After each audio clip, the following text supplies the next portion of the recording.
Well, hello, D&Ders, RPGers, Space Masters, anybody who likes to play games. Sounds good to me.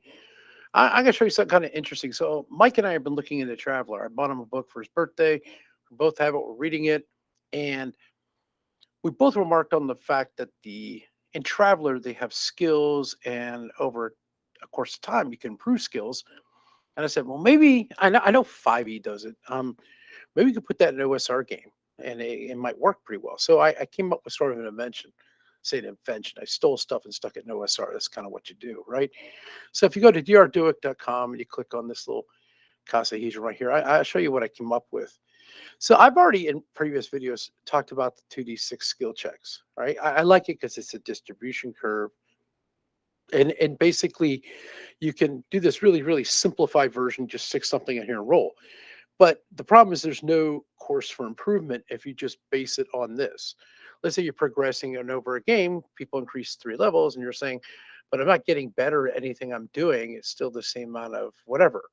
Now, I know that this climb you have, easy, medium, hard, and impossible. You as a DM can move it and say, well, it's probably easier for you because it's 5th level, whatever it is. Or you can give them the option of picking what skills they like and having them choose which ones improve over the time. Now, I'll show you what I mean in 1 second, right? So if I go back here, it has this thing that says 5e to OSR skills. I admit I took it, just revamped it, right? Reskinned it. So I took the ones that you normally see in 5e: athletics, acrobatics, sleight of hand, stealth. I put in something like shield master and dual wielding to make it a little different. And as a DM, you can decide what that means. Do they get an extra bonus with their armor class if they're a shield master, if they have a shield? I mean, you decide, right?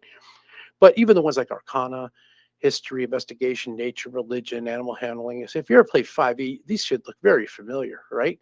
And then I went to this thing and started thinking about more things they could probably have, being a gem cutter, herbalist, street smart. All right. So this may be fun. Why you would do this, and some people might not like this, but as a DM sometimes says, can I go ahead and do this? Instead of just saying yes or no, you could say, well, roll the dice. Sometimes they might think you're picking on them because you're not giving them the chance to see whether I can do it. You can say, just let the dice be the arbiter of whether or not certain things can be performed, right? So how this table works, because there's not as much of a bloat, especially if you're playing, let's say, a white box, white star, or white lies game, if you want to even do it that way too, is that you usually just get a +1 or -1 on your scores. I think it's like 6 or under, it's a -1, and 13 and above, it's a +1. So you could check the appropriate box near each one of these traits. Either it's a plus or a minus. So if it's a plus on strength, that's great. That means you're a 13 and above in any one of these categories. Now, if you're doing the roles like I do. I think it's more fun that way.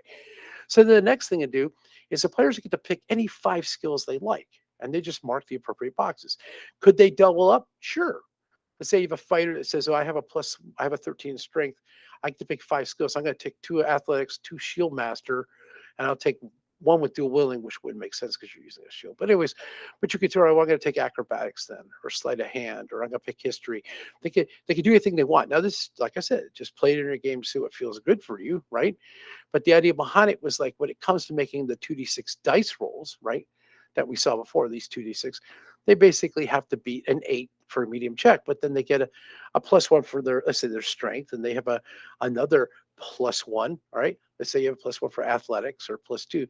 So they get a +3 to roll and they have to roll an 8. So 5 or better can make them do it. So they're just really skilled in that one thing. So you could also make it that they could pick only one of each skills. You can't double them up on it. You make a decision you want for doing this. This just makes another layer to the game you might want to play. Now, like I said, so why don't you just do 5e? Actually, I just can't stand really how certain spells are cast, and how there's things I don't like about it. The bloat with the hit points, and it's a slow, trudgy game to me. And the other thing too is also the fact that I like the simple saving throw of an OSR game. You're getting attacked, you just throw one die, 1d20 to find out whether or not you're saved. Makes sense to me, right? Instead of, if you're casting with this thing and your charisma and you add this and I have to save it, it's too much. It slows it down for me, right? So let's talk about the climb that you could have with this, that after every 3 levels, you gain a new skill or you get a bonus to the skill that you already know, right? Or you could be a game master determines after successfully passing a certain amount of skills. Let's say someone keeps doing sleight of hand, they do it 5 times in a row, and you say, you know what, you're just a master of that. We get you an extra bonus for doing sleight of hand. So it's something that you could work with and maybe have fun with. Like I said, the idea is like I would love to see comments, right?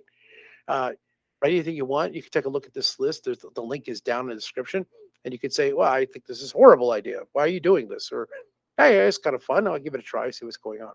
Okay. With that, I hope you have a fantastic day. All right. All the best to you.